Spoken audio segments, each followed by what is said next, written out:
नमस्कार, दिन भर की बड़ी खबरों में आपका स्वागत है। मैं हूं आपके साथ मीनाक्षी त्रिवेदी। आज इस बुलेटिन में बात होगी पीएम के बयान पर विपक्ष के सवाल की, गरीब कल्याण रोजगार योजना की शुरुआत की। जानेंगे क्या राज्यसभा में विपक्ष पर भारी पड़ेगा एनडीए और क्या एमपी में गिरेगी शिवराज सरकार। और आखिर में बात क्रिसिल की चौंकाने वाली रिपोर्ट की। लेकिन तमाम बड़ी खबरों से पहले एक नजर सुर्खियों पर।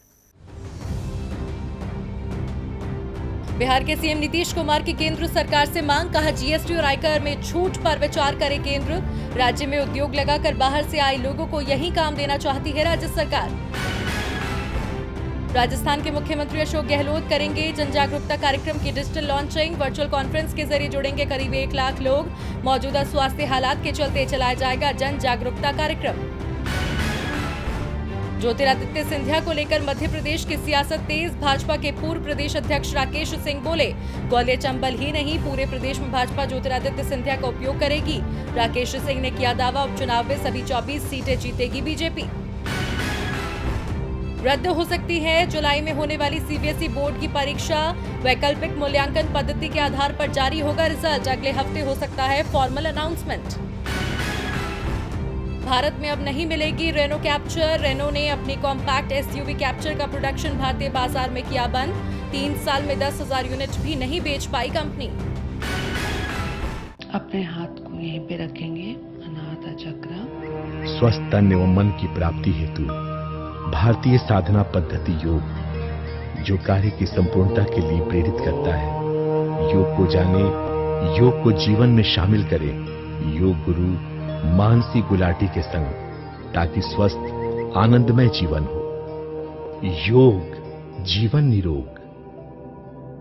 सुर्खियों के बाद अब बात करेंगे आज की सबसे बड़ी खबर की। लद्दाख में इन दिनों तनाव बरकरार है तो देश में सियासत भी जमकर हो रही है। इस सियासत को और बल उस वक्त मिला जब पीएम मोदी ने सर्वदलीय बैठक में पूरे मामले को लेकर बड़ा बयान दिया। लेकिन विपक्ष उनके बयान से जरा भी इत्तेफाक नहीं रखता। लिहाजा विपक्षी दल कांग्रेस ने तो पीएम पर सवाल उठाने ही शुरू कर दिए।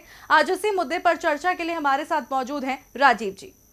राजीव जी, आपका स्वागत है। धन्यवाद मीनाक्षी। राजीव जी, कल पीएम मोदी ने साफ कहा कि हमारी जमीन पर किसी ने कब्जा नहीं किया और ना ही कोई जमीन पर दाखिल हुआ। लेकिन जब पीएम के इस बयान पर बखेड़ा खड़ा हुआ तो पीएमओ को सफाई तक देनी पड़ी। इस पूरे मामले को आप कैसे देखते हैं? क्या सरकार की तरफ से कुछ छुपाने की कोशिश हो रही है?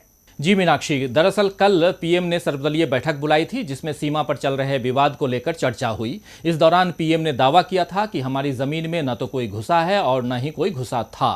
पीएम के इसी बयान पर कांग्रेस सहित विपक्ष के कुछ नेताओं ने सवाल उठाए थे, जिसके बाद आज प्रधानमंत्री कार्यालय यानी पीएमओ ने सफाई दी है।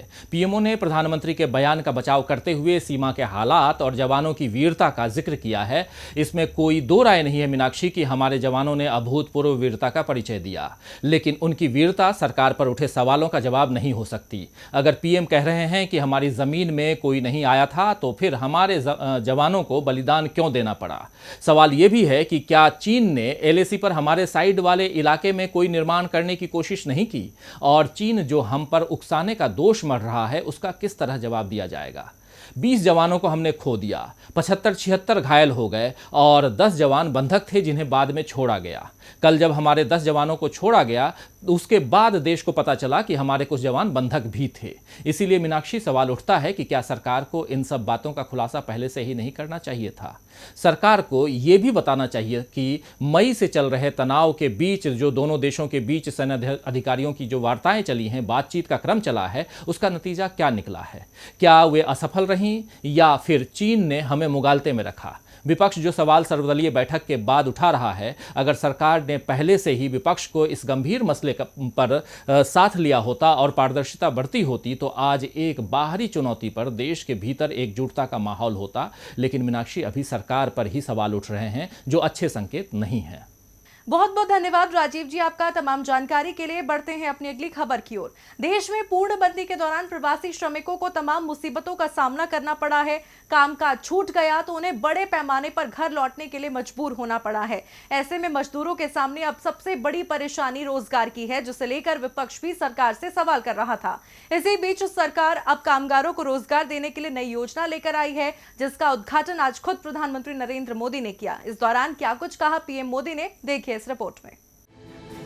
पूर्णबंदी के दौरान परेशानियों से जूझ रहे कामगारों के मुद्दे पर केंद्र की मोदी सरकार पूरी तरह से घिरी नजर आई। विपक्ष ने भी सरकार को जमकर आंख दिखाई, जिसके बाद अब सरकार आखिरकार जाग उठी है। सरकार को प्रवासी श्रमिकों की याद आ गई है, इसीलिए अब मुश्किल हालात से निपटने के लिए केंद्र सरकार ने एक खास अभियान शुरू किया है। इस योजना का नाम गरीब कल्याण रोजगार है। योजना की लॉन्चिंग आज खुद प्रधानमंत्री नरेंद्र मोदी ने की। वीडियो कॉन्फ्रेंसिंग के जरिए पीएम ने बिहार में इस योजना को लॉन्च किया। इस योजना के डिजिटल शुभारंभ में 5 अन्य राज्यों के मुख्यमंत्री और कुछ केंद्रीय मंत्रियों ने भी हिस्सा लिया। वीडियो कॉन्फ्रेंसिंग के माध्यम से इस योजना को शुरू करते हुए प्रधानमंत्री मोदी ने तेलिहार ग्राम पंचायत के ग्राम प्रधान अनिल सिंह से बातचीत की और पूर्णबंदी के दौरान गाँव लौटे लोगों के बारे में जानकारी ली। पीएम मोदी ने कहा, भारत के लोगों ने स्वास्थ्य मुसीबत का डटकर मुकाबला किया। देश के गाँव ने शहरों को ज्यादा सबक दिया है। गाँव के लोगों ने मुसीबत को प्रभावी तरीके से रोका है। पीएम मोदी ने कहा कि बिहार, उत्तर प्रदेश, झारखंड, ओडिशा, मध्य प्रदेश और राजस्थान के 116 जिलों में यह अभियान पूरे जोर शोर से चलाया जाएगा। गरीब कल्याण रोजगार अभियान के तहत आपके गाँव के विकास के लिए आपको रोजगार देने के लिए 50,000 करोड़ रुपए खर्च किए जाने हैं। इस राशि से गाँव में रोजगार के लिए विकास के कामों के लिए करीब 25 कार्य क्षेत्रों की पहचान की गई। हमारा उद्देश्य है कि गाँव गरीब किसान अपने दम पर खड़ा हो, किसी के सहारे की जरूरत न हो। गरीब कल्याण से श्रमिकों के आत्मसम्मान की हिफाजत होगी। इस दौरान सूबे के मुख्यमंत्री नीतीश कुमार ने कहा, पूर्णबंदी के दौरान मैंने बिहार लौटे श्रमिकों के साथ वीडियो कॉन्फ्रेंसिंग के माध्यम से बातचीत की। मुझे लगा कि वो काम के लिए दूसरे राज्यों में नहीं जाना चाहते। केंद्र की अगुवाई में शुरू होने वाली ये योजना उन प्रवासी श्रमिकों के लिए काफी लाभकारी साबित होगी जो अभी दूसरे राज्यों में नहीं जाना चाहते हैं। अब केंद्र की इस योजना की तारीफ तो खूब की जा रही है। योजना को लेकर दावे भी जमकर किए जा रहे हैं, लेकिन देखना होगा कि ये दावे जमीनी स्तर पर कितने सच साबित होते हैं। अब प्रवासी कामगारों की नाराजगी दूर करने की कोशिश तो जमकर हो रही है, लेकिन ये कोशिश कितना रंग लाती है ये देखना होगा। फिलहाल राज्यसभा चुनाव को लेकर जो कोशिश बीजेपी की तरफ से पिछले दिनों की गई वो जरूर रंग लाई। जी हां, 19 जून को जो राज्यसभा चुनाव हुए उनमें अच्छा प्रदर्शन करने के बाद अब एनडीए 100 के पार पहुंच गया है। ऐसे में अब सवाल है कि क्या एनडीए की सारी मुश्किलें हल हो गई हैं? एक रिपोर्ट देखिए। भारतीय जनता पार्टी भले ही 2014 से केंद्र की सत्ता पर काबिज हो, लेकिन अगर देखा जाए तो राज्यसभा में अपने दबदबे से विपक्ष मोदी सरकार को किसी बिल पर संशोधन के लिए आसानी से झुका लेती थी। लेकिन अब वो दबदबा भी खत्म होता नजर आ रहा है, क्योंकि राज्यसभा की 24 सीटों के चुनाव के बाद एनडीए राज्यसभा में पहली बार 100 के पार हो गया है। ऐसे में सरकार के लिए अब राज्यसभा की राह भी आसान दिख रही है। दरअसल अभी मौजूदा वक्त में बीजेपी 86, एआईएडीएमके 9, जेडीयू 5, अकाली दल 3, अन्य 10, कुल 113। वहीं यूपीए की बात करें तो कांग्रेस 44, डीएमके 7, आरजेडी 5, एनसीपी 4, शिवसेना 3, जेडीएस 1, अन्य 1, कुल 68 सीटें। वहीं जो दल किसी संगठन में शामिल नहीं, उनकी राज्यसभा में स्थिति की बात करें तो TMC 13, BJD 9, SP 8, TRS 7, YSRCP 6, CPM 5, BSP 4, आम आदमी पार्टी 3, पीडीपी 2, अन्य 7, कुल 64। इस स्थिति के बाद अब राज्यसभा में जहां एनडीए 113 सीटों के लिए मजबूत स्थिति में है, तो वहीं यूपी 68 सीटों के साथ काफी कमजोर नजर आ रहा है और अन्य के पास कुल 64 सीटें हैं। राज्यसभा की कुल सदस्य संख्या 245 है और किसी बिल को पास कराने के लिए 123 सदस्यों का समर्थन होना चाहिए, जबकि एनडीए के पास 113 सदस्यों की संख्या है। यानी एनडीए अभी भी पूर्ण बहुमत से 10 कदम दूर है। इसका मतलब है कि एनडीए बिल तो पास करा लेगी, लेकिन उसके लिए उसे 10 सदस्यों के समर्थन की जरूरत पड़ेगी। ऐसी स्थिति में नवीन पटनायक की पार्टी बीजेडी, चंद्रशेखर राव की पार्टी टीआरएस और जगन मोहन रेड्डी की पार्टी वाईएसआरसीपी एनडीए का साथ दे सकती हैं। अगर ये तीनों पार्टियां एनडीए के समर्थन में आ जाती हैं, तो एनडीए 135 के आंकड़े को पार कर लेगा। यदि तीनों वोटिंग का बहिष्कार भी कर देती हैं, तो ऐसी स्थिति में एनडीए आसानी से बहुमत हासिल कर लेगा। अब कौन आता है एनडीए के साथ और कौन नहीं, ये तो आगामी संसद के मॉनसून सत्र में साफ हो सकता है।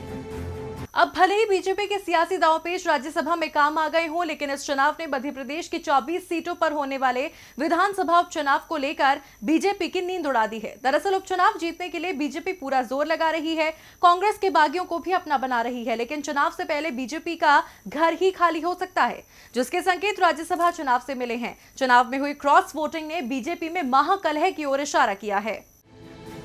राज्यसभा की 3 सीटों पर हुए चुनाव में बीजेपी ने एकजुटता का मंत्र दिया, विधायकों पर पूरी नजर रखी, लेकिन उसका कुछ असर होता नजर नहीं आया, क्योंकि संभालते संभालते भी ऐसी बात बिगड़ी कि बीजेपी में ही क्रॉस वोटिंग हो गई।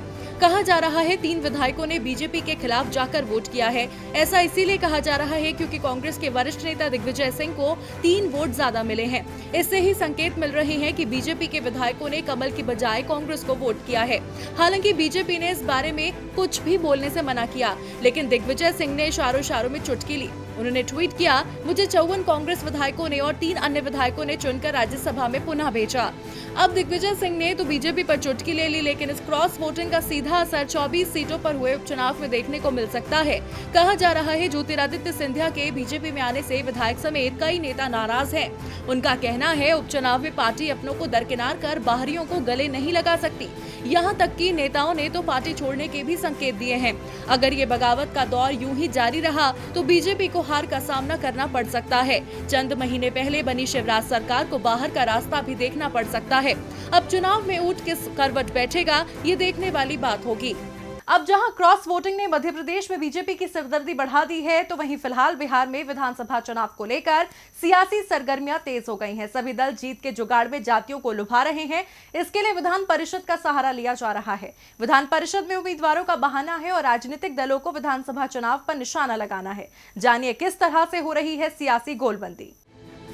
बिहार में जब जब चुनाव का वक्त आता है तब तब जातिवाद की सियासत जोर पकड़ती है। अब बिहार में विधानसभा के चुनाव होने हैं तो जाहिर सी बात है कि जातिवाद का खेल तो होगा ही। सियासी दल अब की बार विधान परिषद में उम्मीदवारों के बहाने जातियों को साधने में जुटे हैं। गोलबंदी इस कदर है कि जहां अगड़ों में उपजातियों का हिसाब किताब रखा जा रहा है, वहीं पिछड़ों में अति पिछड़े को लुभाया जा रहा है। सूत्र बताते हैं अति पिछड़ों के फोकस में जेडीयू धानुक और कुशवाहा जातियों को तरजीह देने वाली है। बिहार के सत्तारूढ़ पार्टी की सूची में मुस्लिम, दलित और अगड़े भी शामिल हैं। खाली हुई 29 सीटों में सबसे ज्यादा जेडीयू के ही 20 सदस्य रिटायर्ड हुए हैं। मौजूदा समीकरण में इसी दल को सबसे ज्यादा हिस्सेदारी भी मिलने वाली है। वैसे निर्वर्तमान सांसद भी विधान परिषद में भेजे जा सकते हैं। बीजेपी में ओम प्रकाश यादव और जनक राम ऐसे ही 2 पूर्व सांसद हैं जिन्हें विधान परिषद भेजे जाने की चर्चा है। पार्टी इनसे यादव और दलित मतदाताओं का भरोसा जीतना चाहती है।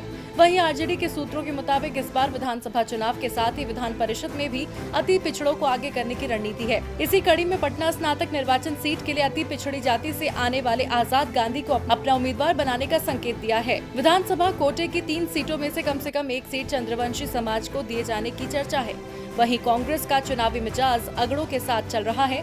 हालांकि दल के भीतर कई पिछड़े और दलित नेताओं की नजर विधान परिषद की 1 सीट पर टिकी है।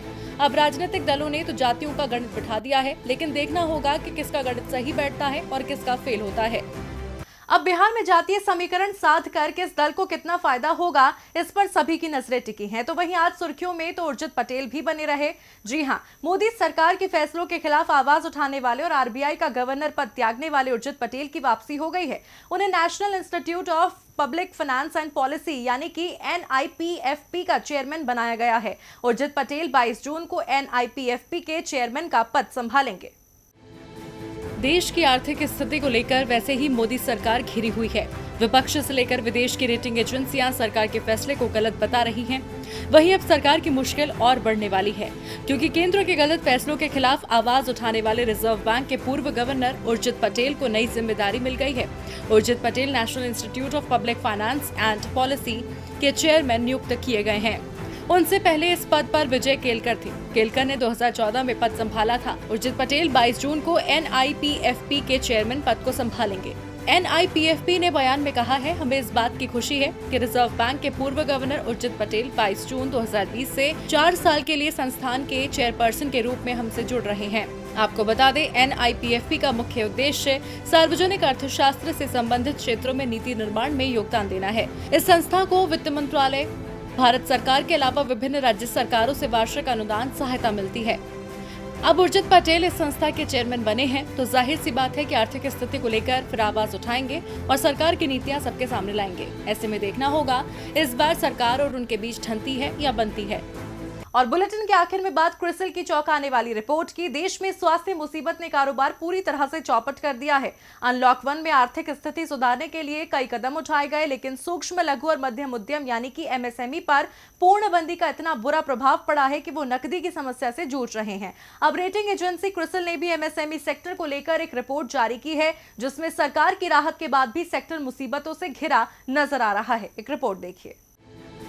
प्रधानमंत्री नरेंद्र मोदी ने देश की अर्थव्यवस्था को तेजी देने के लिए 1 महीने पहले 20 लाख करोड़ के आर्थिक पैकेज का ऐलान किया। वित्त मंत्री निर्मला सीतारमण ने इस राहत पैकेज को लेकर विस्तार से जानकारी दी। सरकार ने कहा कि इस पैकेज के जरिए एमएसएमई सेक्टर को फिर से रफ्तार दी जाएगी।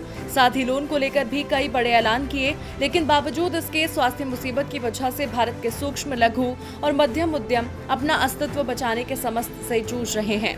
एमएसएमई सेक्टर की आमदनी घटकर करीब 20% पर पहुंच गई है और ये बात सामने आई है रेटिंग एजेंसी क्रिसिल की एक स्टडी में।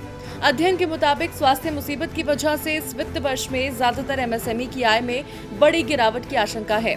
पूरे देश में स्वास्थ्य परेशानी की वजह से ऐसे एमएसएमई पर सबसे बुरा असर पड़ा है जो लोगों के लिए गैर जरूरी सामान के उत्पादन, निर्माण और निर्यात आधारित कारोबार में है। पूर्णबंदी की वजह से करीब 75 दिन तक उत्पादन ठप रहा और सप्लाई चेन भी बाधित रही।